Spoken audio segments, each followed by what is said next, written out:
Hello and welcome to this training video on multicultural competence. I'm Mark Brennan, Project Director for Community Support Training at Missouri Institute of Mental Health, Continuing Education Division in St. Louis, Missouri. And with me today is Ms. Veta Sanders-Thompson, who is going to be speaking with us on multicultural competence. She has 16 years in the field of mental health, 13 of those years specifically dealing with multicultural competence issues. How you doing, Veta? Good. As always, I'm very interested in speakers and the topics that we have here. Multiculturalism as a topic is one that is a very important and timely issue. Can you speak to us about what multiculturalism is? Multiculturalism is the term that we use as we attempt to address the unique issues, perhaps needs of communities that are organized around culture or subcultural understandings. How is that different than diversity? Diversity is a broader term.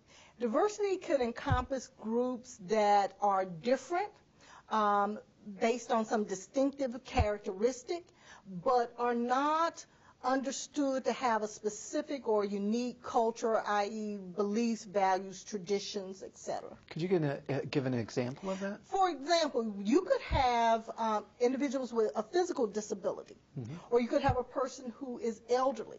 They would be members of a diverse group, but they are not members of a multicultural group.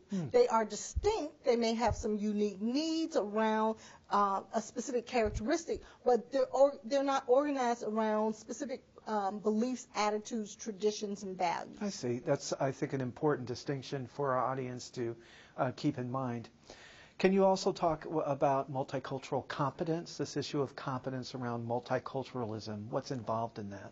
Multicultural competence is the term we use as individuals attempt to adapt or adjust the way that they provide services, whether they be health or mental health services, in order to better address the needs of specific cultural or subcultural communities. Okay. And to that end, what would be the difference between being competent or being aware or sensitive? When we talk about sensitivity and awareness, those are a part of developing multicultural competence. They're aspects of multicultural competence, but they're not enough to be multiculturally competent. If we're talking about awareness and sensitivity, we're looking at people's acknowledgement of cultural differences, ability to accept difference without demeaning or deriding other people, without making other people feel uncomfortable, expressing their unique beliefs, values, and traditions. So what you're saying is I could be a sensitive person to multiculturalism. I might even be aware, but that doesn't necessarily mean that I'm competent. Yes. As a supervisor, if you were my supervisor and you wanted to help me become or develop a path toward competence, what are some things you might want to help me do? People have to be open to a variety of experiences and a variety of learning activities. You might attend classes, they could be continuing ed, they could be seminars, they could actually be courses at universities, junior colleges. You could watch movies, videos, documentaries about specific cultures, their history, their values and traditions. You could read literature that was related. But more importantly, I think people have to sort of seek out experiences that expose them to other people, other cultures, attending church services, festivals, celebrations. When you're in your workplace, reaching out to people who are different from you, sharing ideas, inviting people to share their opinions, beliefs, and attitudes, getting input and different perspectives. And so why would you consider multicultural competence important? Why is that important? I think it's important, one, because this country is becoming more diverse. People, there are more people here who come from different cultural backgrounds, and also because multicultural competence helps us to deliver services that are more effective and better meet the unique needs of people who are members of specific cultural groups. Can you give an example of how an assessment of competence for a client could be beneficial to provision of service?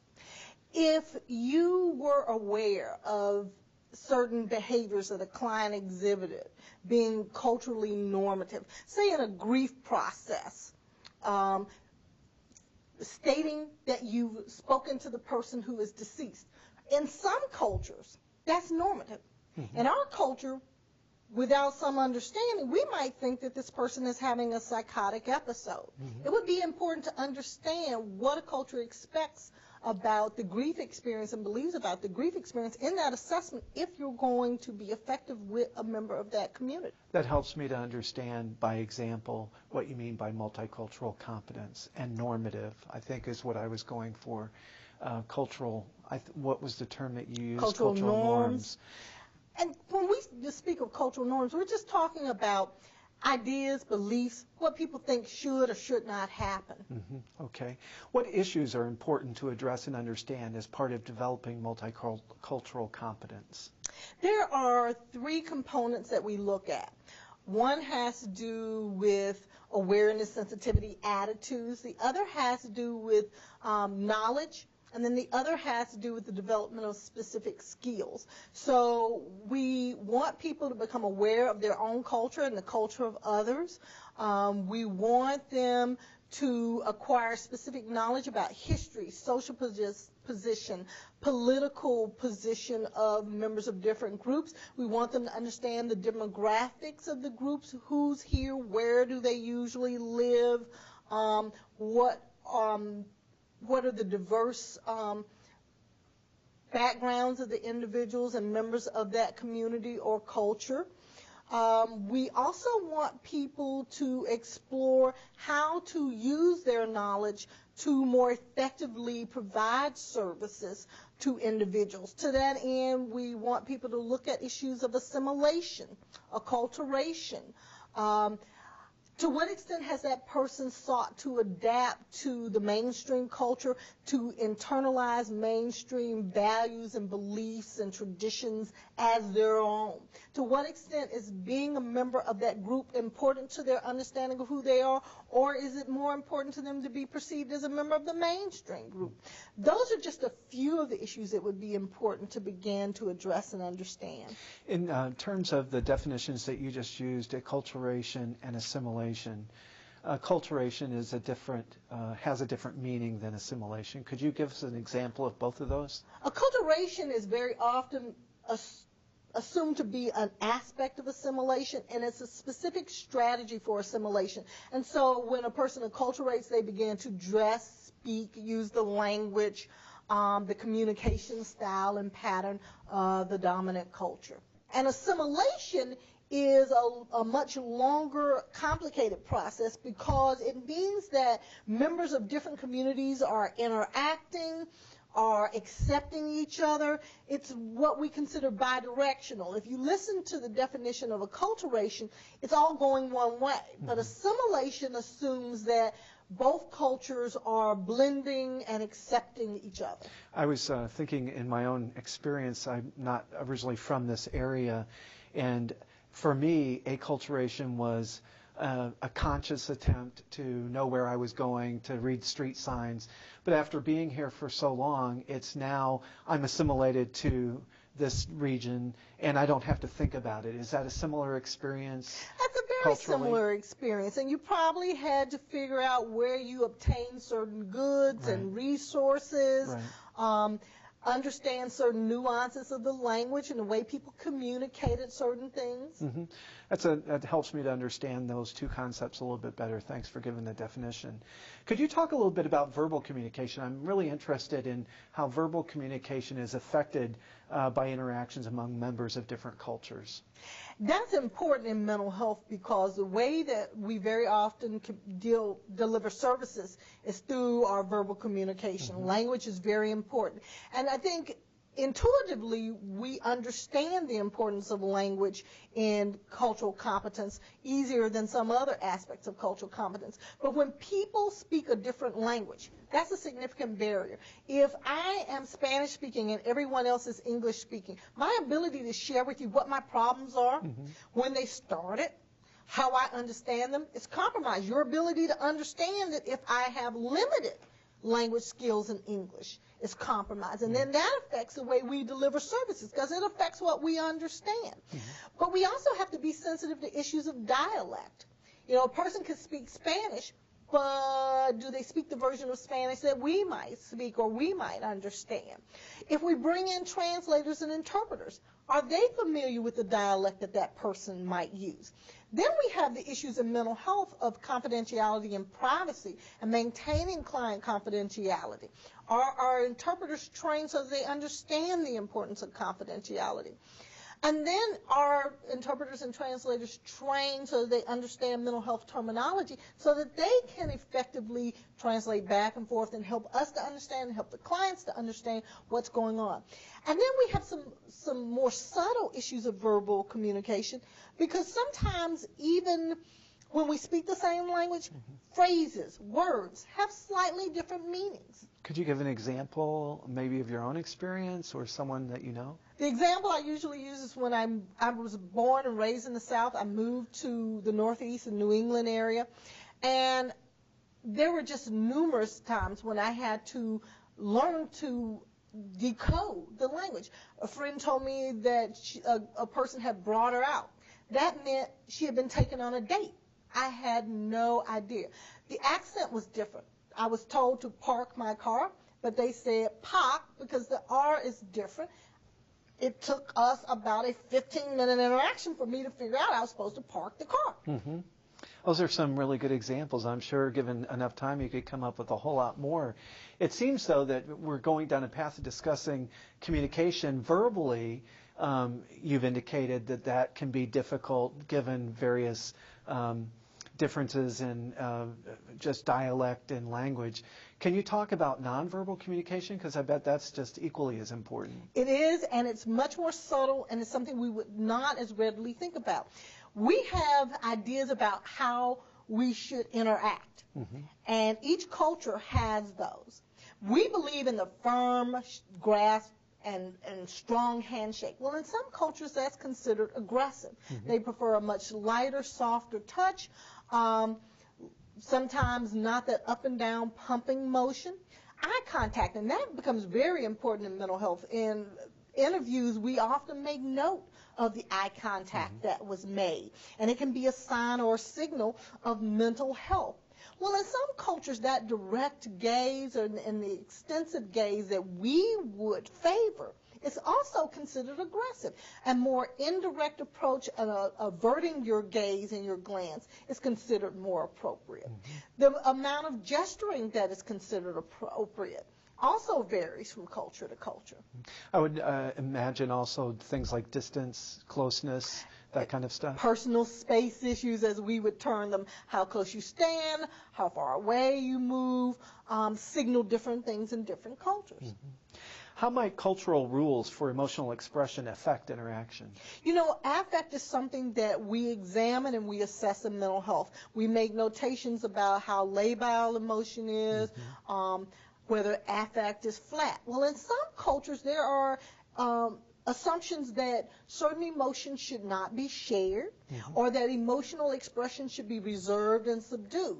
Other cultures expect or accept a greater flair, more effusive expression or flamboyant expression of emotion.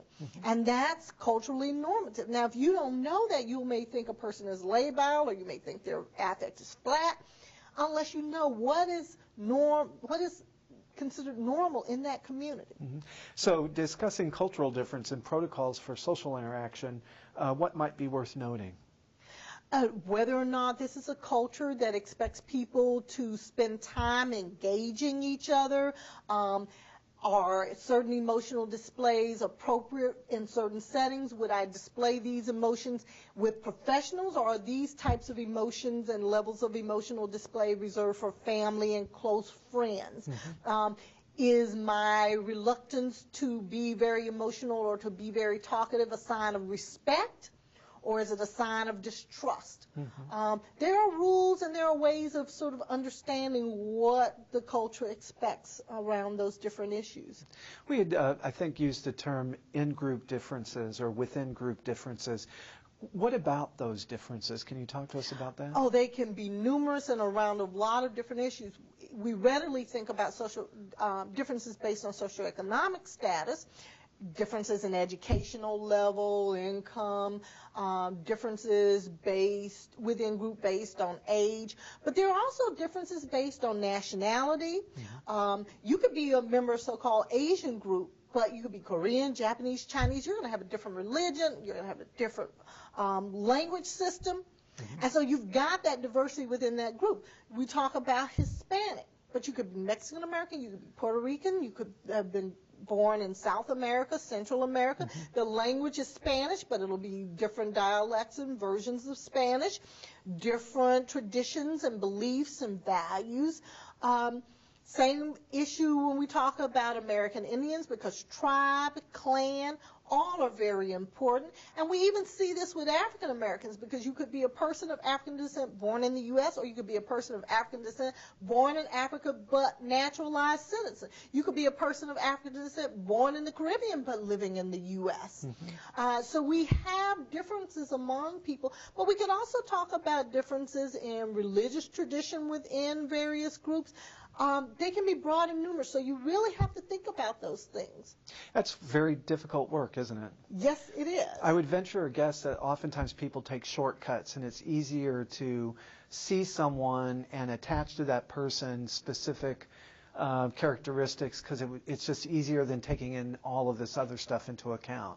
Cognitive ease and cognitive simplicity. And sometimes it doesn't have anything to do with negativity, bias, or prejudice. It's just trying to simplify our world and our lives and our decision making. But it comes at a cost, and in mental health, we have to be particularly sensitive to that cost. So if we were to close up on a particular model that you might describe to us, what would that be?